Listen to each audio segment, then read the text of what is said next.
देश दुनिया देख रहे तमाम दर्शकों का स्वागत है। मैं हिम्मत ते अज असीं गल करांगे डॉक्टर भीमराव अंबेडकर जिहड़े कि भारत रत्न ने ते अज उन्हां दा 130वां जिहड़ा जन्म दिहाड़ा मनाया जा रहा है।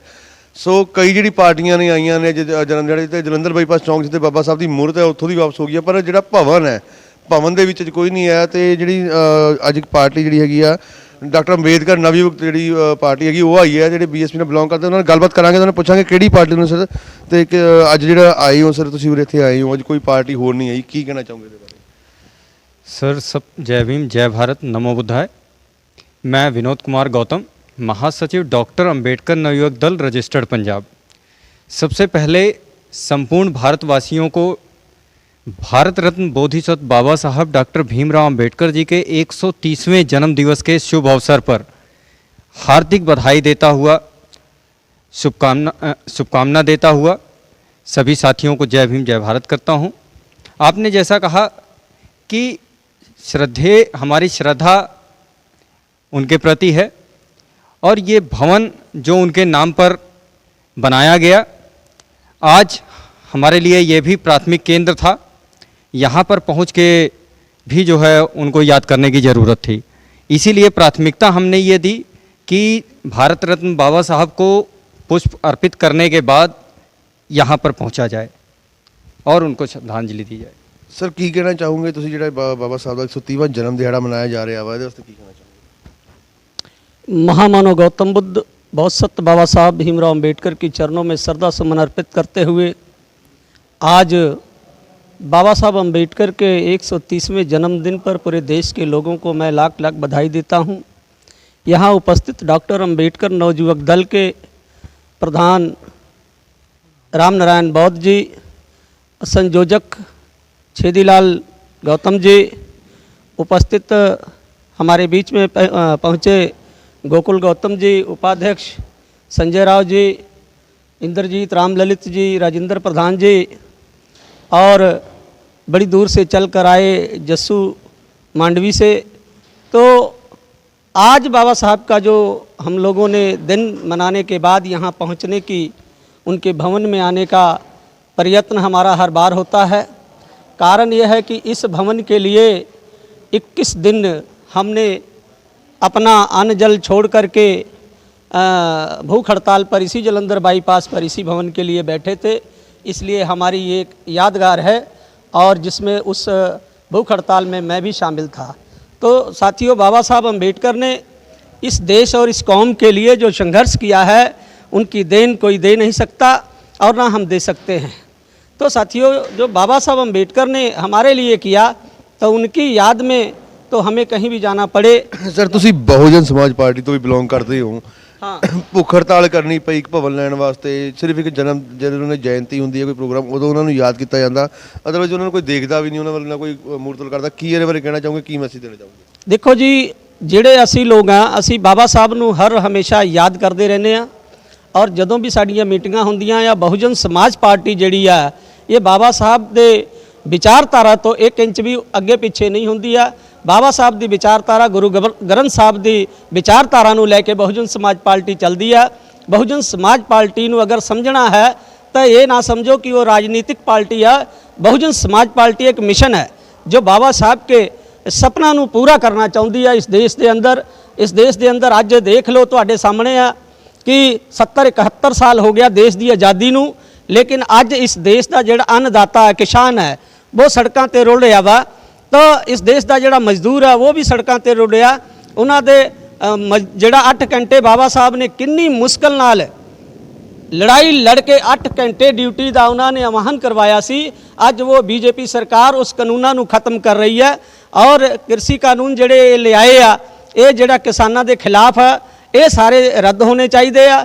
और नहीं तो मैं देश के लोगों को अपील करदा कि आने वाले समय दे विच इन्हां लोकां नूं चलदा करके इस देश के अंदर बहुजन समाज पार्टी की सरकार लियाउण, जिहदी सुप्रीमो भैन कुमारी मायावती जी है और बहुजन समाज नूं बनाउण वाले साहब श्री कांशी राम की ये धरती है, जिस धरती तो असी अज मैं थोड़े सामने थोड़े देश दुनिया चैनल नूं मैं संबोधित कर रहा।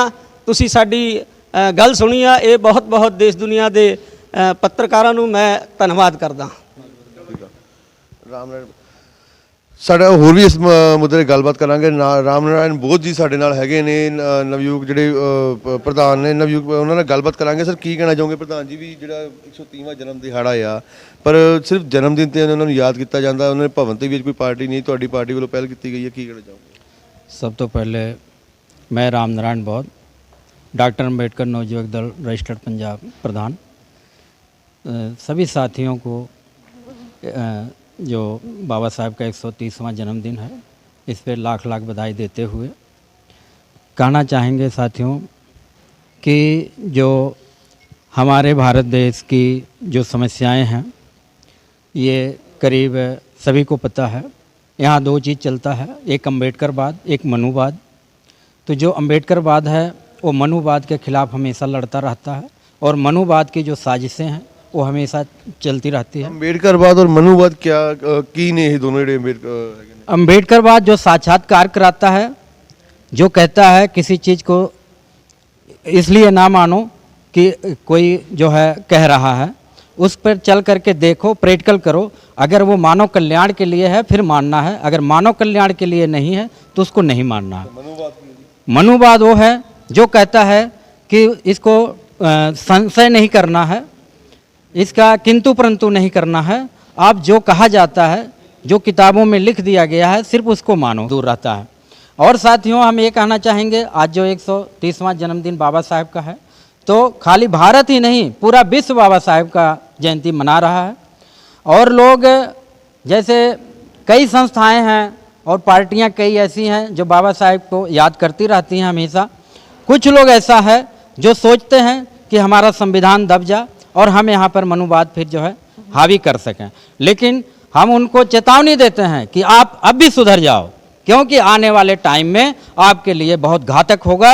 अगर आप आज नहीं सुधरते हो तो जो डॉक्टर अंबेडकर की सेना है, जो बाबा साहब ने जो विचार दिया है, इस विचार के सामने कोई टिकने वाला नहीं है। इसी के साथियों हम पूरे भारत देशवासियों को बाबा साहब की जयंती पर आप सबको अपने डॉक्टर अंबेडकर नवयुवक दल रजिस्टर्ड पंजाब के तरफ से लाख लाख बधाई देते हुए आप सभी को नमो बुद्धाय, जय भीम, जय भारत। ਸਾਡੇ ਨਾਲ ਡਾਕਟਰ ਭੀਮ ਰਾਓ ਅੰਬੇਡਕਰ ਨਵਯੁਗ ਦਲ ਦੇ ਪ੍ਰਧਾਨ ਤੇ ਕੀ ਸੋਚਣਯੋਗ ਹਾਲਾਤ ਨਹੀਂ ਹੈ ਜਿਹੜਾ ਬਾਬਾ ਸਾਹਿਬ ਡਾਕਟਰ ਸਾਹਿਬ ਅੰਬੇਦਕਰ ਦੇ 130ਵੇਂ ਜਨਮ ਦਿਨ ਤੇ ਉਹਨਾਂ ਨੂੰ ਯਾਦ ਕੀਤਾ ਜਾ ਰਿਹਾ ਜਾਂ ਫੁੱਲ ਅਰਪਿਤ ਕੀਤੇ ਜਾ ਰਹੇ ਨੇ, ਪਰ ਉਹਦੇ ਭਵਨ ਤੇ ਨਹੀਂ ਕੋਈ ਜਿਹੜਾ ਆਇਆ, ਪਹਿਲੀ ਪਾਰਟੀ ਜਿਹੜੀ ਆਈ ਗਈ ਹੈ। ਔਰ ਕਾਫੀ ਹੱਦ ਤੱਕ ਜਿਹੜੇ ਨੌਜਵਾਨ ਨੇ ਜਾਂ ਜਿਹੜੀ ਪੀੜ੍ਹੀ ਆ ਭੁੱਲਦੀ ਜਾ ਰਹੀ ਹੈ ਇਹਨਾਂ ਨੂੰ, ਵਿਰਾਸਤ ਜੋ ਉਹਨਾਂ ਨੇ ਲਿਖਿਆ ਜਾਂ ਜਿਸ ਤਰੀਕੇ ਨਾਲ ਸੰਵਿਧਾਨ ਚੱਲਦਾ ਆ ਰਿਹਾ ਵਾ, ਸੰਵਿਧਾਨ ਨੂੰ ਬਦਲਿਆ ਜਾ ਰਿਹਾ ਆ।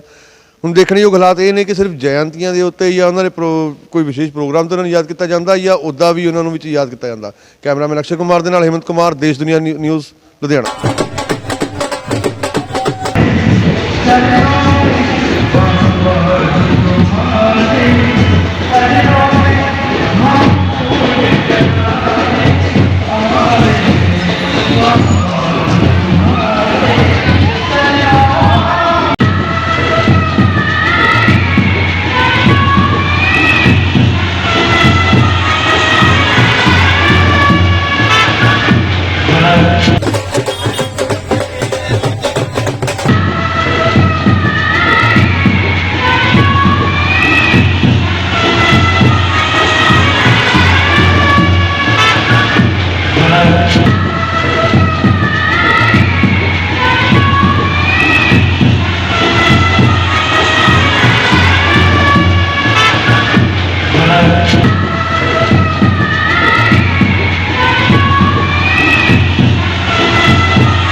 तो 30वां जन्मदिन की कहना चाहूँगा शोभा यात्रा बारे? सब तो पहला सारी संगत को बाबा साहब डॉक्टर भीमराव अंबेडकर साहब के जन्म दिहाड़े ਦੀਆਂ ਲੱਖ ਲੱਖ ਵਧਾਈਆਂ। ਅਸੀਂ ਸ਼੍ਰੀ ਗੁਰੂ ਰਵਿਦਾਸ ਪ੍ਰਬੰਧਕ ਕਮੇਟੀ ਸੰਦਾਸੀ ਨਗਰ ਤੋਂ ਤੇ ਸਾਡੇ ਜੋ ਨੌਜਵਾਨ ਸਾਥੀ ਡਾਕਟਰ ਬੀ.ਆਰ. ਅੰਬੇਦਕਰ ਨੌਜਵਾਨ ਸਭਾ ਗੁਲਾਟੀ ਨਗਰ ਦੀ ਸਾਰੀ ਸੰਗਤ ਨੂੰ ਜੈ ਭੀਮ, ਜੈ ਭਾਰਤ ਆਖਦੇ ਹਾਂ। ਤੇ ਜੋ ਅੱਜ ਦੀ ਇਹ ਸ਼ੋਭਾ ਯਾਤਰਾ ਹੈ, ਬਾਬਾ ਸਾਹਿਬ ਡਾਕਟਰ ਭੀਮਰਾਓ ਅੰਬੇਦਕਰ ਸਾਹਿਬ ਜਿਨ੍ਹਾਂ ਦਾ ਕਿ ਜਨਮ ਦਿਹਾੜਾ 14 ਅਪ੍ਰੈਲ 1891 ਦੇ ਵਿੱਚ ਬਾਬਾ ਸਾਹਿਬ ਦਾ ਜਨਮ ਹੋਇਆ ਤੇ ਅੱਜ ਉਹਨਾਂ ਦੇ ਜਨਮ ਦਿਹਾੜੇ ਦੀਆਂ ਖੁਸ਼ੀਆਂ ਦੇ ਵਿੱਚ ਇੱਕ ਵਿਸ਼ਾਲ ਸ਼ੋਭਾ ਯਾਤਰਾ ਕੱਢੀ ਜਾ ਰਹੀ ਹੈ ਜੋ ਮਹੱਲਾ ਅਰਜਨ ਨਗਰ ਤੋਂ ਸ੍ਰੀ ਗੁਰੂ ਰਵਿਦਾਸ ਪ੍ਰਬੰਧਕ ਕਮੇਟੀ ਗੁਰੂ ਰਵਿਦਾਸ ਮੰਦਰ ਤੋਂ ਮਹੱਲਾ ਅਰਜਨ ਨਗਰ ਕਾਰਾਵਾੜਾ ਤੇ ਨਾਨਕ ਨਗਰ ਤੋਂ ਪਰਿਕਰਮਾ ਕਰਦੀ ਹੋਈ ਬਾਬਾ ਸਾਹਿਬ ਦੀ ਡਾਕਟਰ ਅੰਬੇਦਕਰ ਭਵਨ ਜੋ ਇਸ ਟਾਈਮ ਉੱਥੇ ਸਥਿਤ ਹੈ ਤੇ ਪਹੁੰਚੂਗੀ ਉੱਥੇ ਬਹੁਤ ਵੱਡਾ ਵਿਸ਼ਾਲ ਰੱਖਿਆ ਗਿਆ ਹੈ ਸਾਰੀ ਸੰਗਤ ਸਾਡੀ ਤੋਂ ਬਾਬਾ ਸਾਹਿਬ ਦੇ ਵਿਚਾਰ ਤੇ ਚੱਲਣ ਦੇ ਜੋ ਕਿ ਸਾਡੇ ਸਮਾਜ ਨੂੰ ਬਾਬਾ ਸਾਹਿਬ ਨੇ ਜੋ ਸੰਵਿਧਾਨ ਲਿਖਿਆ ਉਹ ਸਭ ਨੂੰ ਬਰਾਬਰਤਾ ਦਾ ਹੱਕ ਦੇਣ ਦੀ ਗੱਲ ਕੀਤੀ ਤੇ ਸਭ ਦੇ ਇੱਕੋ ਜਿਹਾ ਸੰਵਿਧਾਨ ਲਿਖਿਆ ਕਿ ਬਰਾਬਰਤਾ ਦਾ ਹੱਕ ਮਿਲ ਸਕੇ ਸਭ ਨੂੰ ਤੇ ਇਹੀ ਮੈਂ ਕਹਿਣਾ ਚਾਹੁੰਦਾ ਕਿ ਸਾਨੂੰ ਬਾਬਾ ਸਾਹਿਬ ਦੇ ਵਿਚਾਰਾਂ ਦੇ ਸਾਹਮਣੇ ਚੱਲਣਾ ਚਾਹੀਦਾ ਹੈ ਤਾਂ ਕਿ ਸਾਡੀ ਜੋ ਆਉਣ ਵਾਲੀ ਜਨਰੇਸ਼ਨ ਨਵੀਂ ਹੈ ਉਹਨਾਂ ਨੂੰ ਪੜ੍ਹ ਲਿਖ ਕੇ ਬਾਬਾ ਸਾਹਿਬ ਦੇ ਵਿਚਾਰਾਂ ਬਾਰੇ ਪਤਾ ਲੱਗ ਸਕੇ ਬਾਬਾ ਸਾਹਿਬ ਨੇ ਸੰਵਿਧਾਨ ਦੇ ਵਿੱਚ ਕੀ ਲਿਖਿਆ ਬਰਾਬਰਤਾ ਦੇ ਹੱਕ ਦਿੱਤੇ ਸਾਰਿਆਂ ਨੂੰ ਜੈ ਗੁਰਦੇਵ ਤੇ ਜੈ ਭੀਮ ਜੈ ਭਾਰਤ।